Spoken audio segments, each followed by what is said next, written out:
Assalamualaikum warahmatullahi wabarakatuh. Nama saya Dewi Amelia Amanda dari AKP 6B. Saya akan mempresentasikan materi auditing 2, yaitu menyelesaikan pengujian dalam siklus penjualan dan penagihan piutang usaha.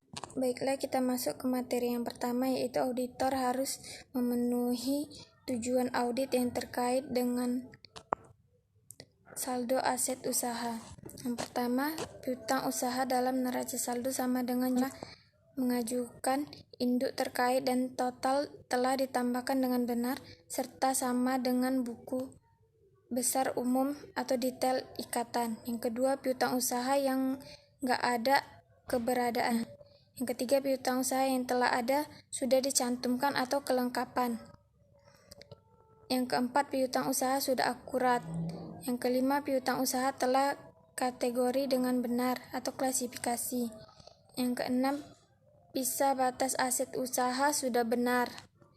Yang ketujuh, piutang usaha dinyatakan pada nilai realisasi.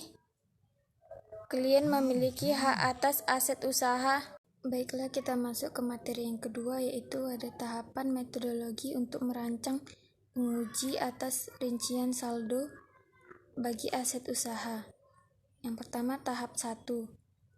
Ada mengidentifikasi risiko klien yang mempengaruhi aset usaha. Yang kedua, menetapkan salah saji yang dapat ditoleransi dan penilaian risiko mewarisi untuk aset usaha. Yang ketiga, menilai risiko pengendalian untuk siklus laba dan penagihan. Auditor harus memperhatikan 3 aspek pengendalian internal terkait dengan laba dan penagihan, yaitu pengendalian yang mencegah atau mengatasi penggelapan, pengendalian terhadap visa batas, dan pengendalian yang terkait dengan penyisihan aset tak tertagih. Tahap 2 ada merancang dan melaksanakan penguji pengendalian dan penguji substantif atas transaksi untuk siklus laba dan penagihan, prosedur analitis untuk siklus laba dan penagihan. Yang pertama ada membandingkan presentasi batas kotor dengan tahun sebelumnya. Yang kedua, membandingkan laba per bulan. Yang ketiga, membandingkan retur dan laba sebagai proporsi laba kotor dengan tahun sebelumnya. Yang keempat, membandingkan saldo pelanggan individu terhadap jumlah yang dinyatakan dengan tahun sebelumnya. Selanjutnya, membandingkan beban aset tak tertagih sebagai proporsi laba kotor dengan tahun sebelumnya. Yang kelima, membandingkan jumlah hari aset usaha habis dengan tahun sebelumnya dan perputaran aset usaha. Yang keenam, membandingkan kategori umum aset sebagai proporsi aset usaha dengan tahun sebelumnya. Yang ketujuh, membandingkan penyisian untuk aset tak tertagih sebagai sebelumnya. Tahap ketiga, yang pertama ada merancang dan melaksanakan prosedur analitis untuk aset usaha. Yang kedua, merancang penguji atas rincian saldo aset usaha untuk memenuhi tujuan audit yang terkait dengan saldo, termasuk prosedur audit, ukuran sampel, barang yang dipilih, dan penempatan waktu. Baiklah, kita masuk ke materi selanjutnya, yaitu merancang penguji atas rincian saldo. Yang pertama, merancang penguji atas rincian saldo aset usaha untuk memenuhi tujuan audit yang terkait dengan saldo, termasuk prosedur audit, ukuran sampel, barang yang dipilih, dan penetapan waktu, yaitu merancang penguji atas rincian saldo. Prosedur audit yang dipilih dan ukuran sampel akan sangat tergantung pada apakah bukti yang direncanakan untuk tujuan tertentu adalah rencana rendah, sedang, atau tinggi. Yang kedua, piutang usaha ditambahkan dengan benar dan sama dengan mengajukan induk serta buku besar umum, yaitu pengujian itu pada berumur percobaan seimbang, yaitu menyajikan daftar saldo dalam mengajukan induk aset usaha pada tanggal neraca, termasuk saldo pelanggan individu yang habis dan rincian tiap saldo pada waktu tanggal laba dan pada neraca. Yang ketiga, piutang yang nggak ada atau memang ada.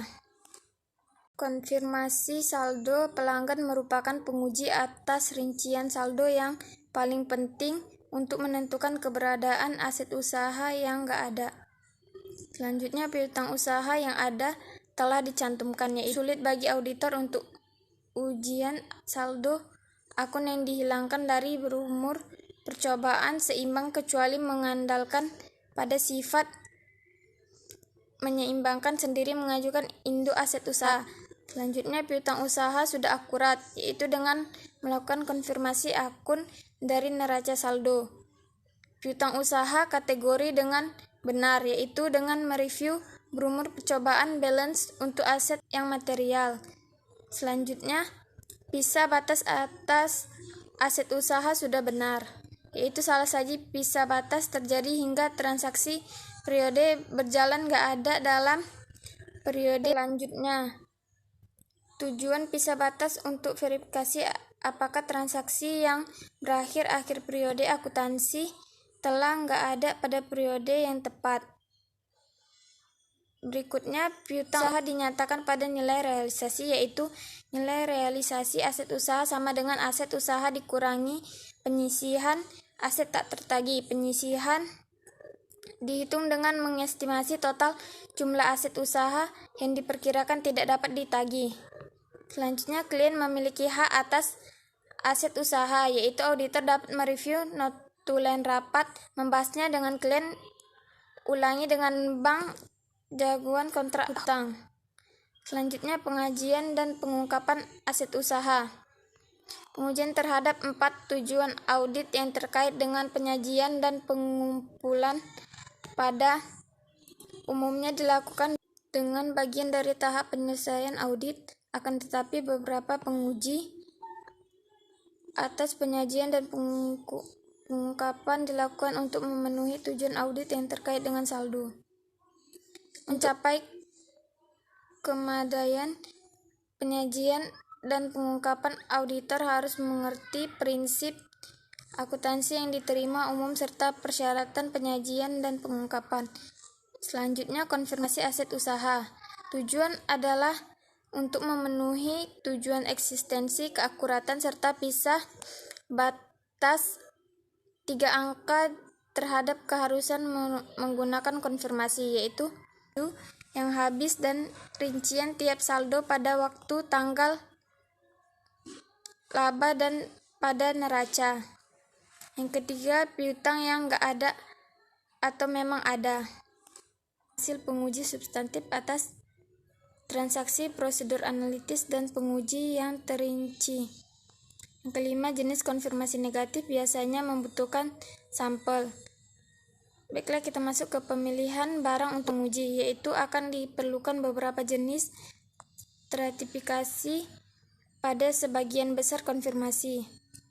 Dalam suatu pendekatan umum, stratifikasi untuk memilih saldo yang akan dikonfirmasi termasuk pemeriksaan pengiriman uang nasihat ayat jurnal dalam catatan penerimaan kas atau mungkin kredit selanjutnya dalam mengajukan induk aset usaha, salinan faktur laba.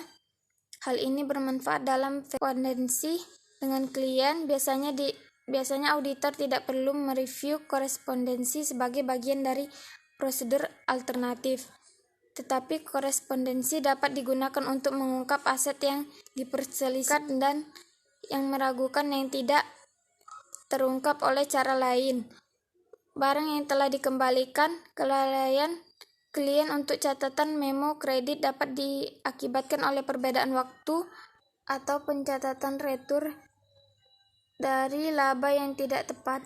Baiklah, kita masuk ke mengembangkan pengujian program audit yang terinci, yaitu untuk mengilustrasikan pengembangan prosedur program audit penguji yang terinci dalam siklus laba dan penagihan. Kita akan menggunakan Hillsbrook perangkat keras bersama untuk membantunya memutuskan luas penguji atas saldo yang direncanakan. Sumber setiap baris adalah sebagai berikut. Yang pertama, ada salah saji yang dapat ditoleransi. Yang kedua, resiko audit yang dapat diterima. Yang ketiga, resiko mewarisi. Yang keempat, resiko pengembalian. Yang kelima, hasil pengujian substantif atas transaksi. Yang keenam, prosedur analitis. Yang ketujuh, resiko deteksi yang direncanakan. Baiklah, sampai di sini dulu penjelasan saya mengenai bab 16 auditing 2. Apabila ada salah kata, saya mohon maaf, kepada saya mohon ampun. Wabillahi taufiq wal hidayah. Wassalamualaikum warahmatullahi wabarakatuh.